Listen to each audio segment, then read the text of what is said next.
Not only about the president's leadership on this, but exactly what they're doing, especially the dispersants. And it just seems like it's not always on the front page or on the forefront of the White House. We'll get back to this. I'm defending Obama. I'm not defending me, Peter. I'm defending Obama. Big difference. Let's bring in right now Senator Tom Coburn. He's Republican from Oklahoma, and he serves on the Judiciary Committee.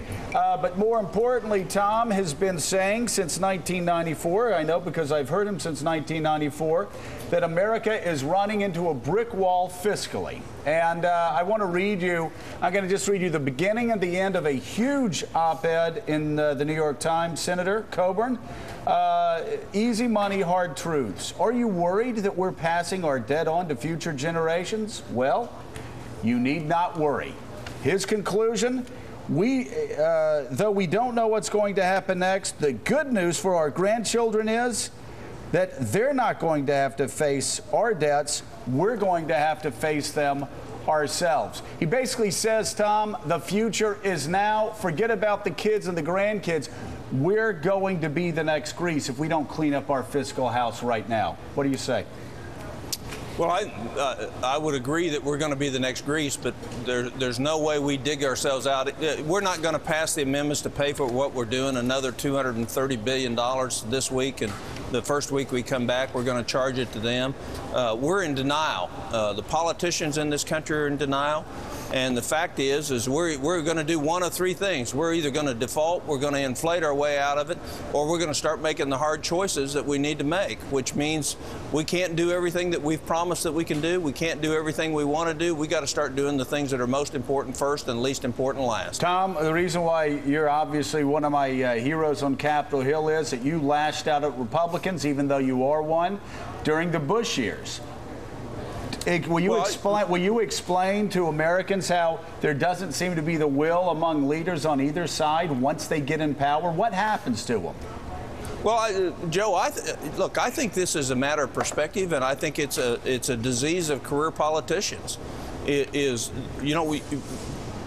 My first degree is in accounting. I'm a physician. I built a business, and I look at things differently than most career politicians. I think you have to make hard choices when it comes. And the leadership is we have a psyche in this country, and it's Democrats and Republicans. You win by doing things on a parochial basis. Well, that's nowhere in the oath that we take.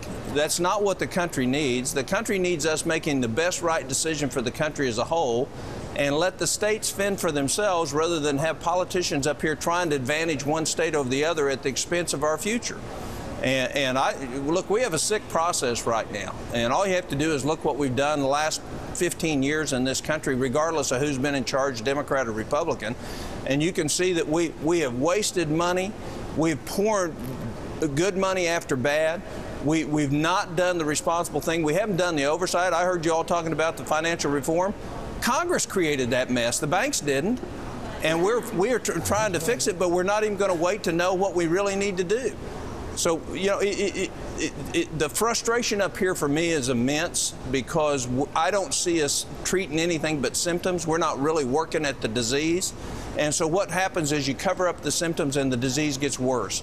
And we're going to spend, like I said, $230 billion in the next 2 weeks that it's not going to be paid for. Total of $500 billion since February 12th, none of it paid for.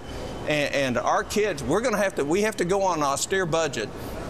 But it's still going to impact the future of our children because there's no way we can dig out. We're going to double our debt in 5 years, triple it. And yesterday we heard the gross debt of the United States is already at 90% of GDP, which will suppress our GDP by an additional 1% in terms of what we're going to grow. Mike Barnacle, it's a nightmare, and I was critical of Bush for 8 years because he doubled the debt. Well, Obama's budget, the IMF says, takes it up even more, goes straight up. We're going to triple our debt from what Obama inherited. Again, it keeps getting worse. It does keep getting worse. But it's really not the president's problems, nor Bush nor Obama. If you had members of Congress who really took their oath seriously and actually looked long-term instead of short-term, looked at the nation as a whole instead of parochially, we would not ever have allowed any of that to happen. But what happens is you don't. They're complicit. Because they're not going to be held accountable, and because they're going to kick the can down the road, and they're not going to be here to somebody to say, why in the world did you do that? We now have a $13 trillion debt. We have $120 trillion in unfunded liabilities over the next 75 years. And there is no way, unless we start right now, to fix that. No way. And we will be Greece. We're going to look over the precipice.